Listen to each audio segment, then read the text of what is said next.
Hey, today we're checking out Ron Asheton, the master of punk rock. Johnny Edwards has voiced this video for me, and I would like to say a huge thank you. Some of you will not have heard of Ron Asheton, but he is the originator of punk rock. How Ron Asheton invented punk guitar.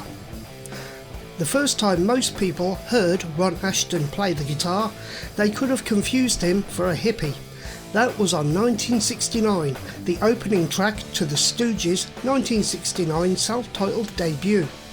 Asheton utilises a wah-wah pedal that is clearly indebted to Jimi Hendrix.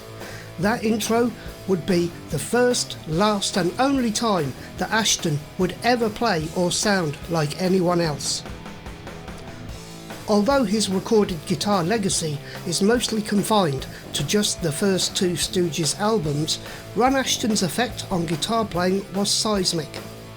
Favouring volume and uncomplicated riffing above all else, Asheton's guitar work went against any kind of elaborate histrionics that were becoming commonplace in rock music at the time.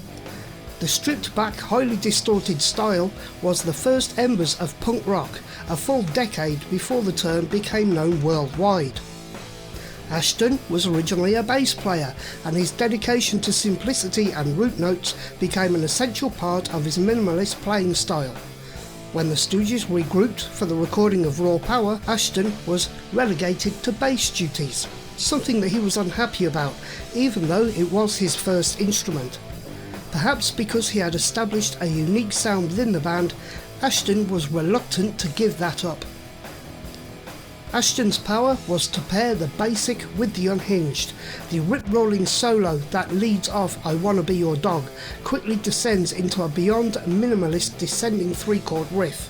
Although he starts his solo towards the end of the track, Asheton's refusal to play anything that would get in the way of the monster riff illustrated his approach to music.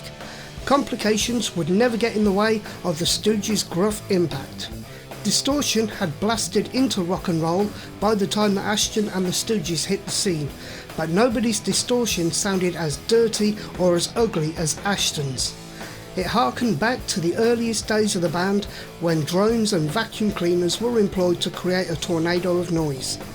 Asheton recognised that he didn't need a ton of bells and whistles to recreate the effect, he just needed maximum volume and maximum gain to achieve the same goal.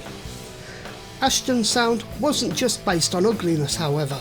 We Will Fall features a beautiful improvisation over an Indian-like drone, while Dirt from the 1970s Funhouse contains some twinkling rhythm lines, but by the time the band reached Funhouse, things had somehow gotten even rawer, with Asheton's guitar practically spitting grit and flames on songs like LA Blues, TVI and Loose.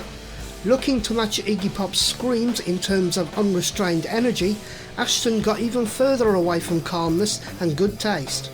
Unfortunately for them, the Stooges began to fracture under the weight of drug abuse and the commercial failures of their albums. Asheton was the only member who managed to avoid falling into heroin addiction, and the recruitment of guitarist James Williamson threatened Asheton's creative contributions. Asheton had no reason to be suspicious, as Williamson's style was more closely aligned with glam rock and flashy guitar theatrics, as would be heard on the classic Raw Power. Even though the Stooges were a failure in their time, their music became an essential building block that other musicians would use to create their own sound in the 1970s on. Some of Asheton's most notable disciples include Johnny Ramone, Thurston Moore and Kurt Cobain. None of these three iconic players would likely have ever picked up the guitar had Asheton's aggressive yet accessible style not inspired them. Asheton set the stage for punk with his playing, and some of the most important leaders of the genre listened. A big thank you to my friend Johnny Edwards for voicing this story. If you fancy voicing a story for me, then please contact me through chinaguitarskeptic@gmail.com.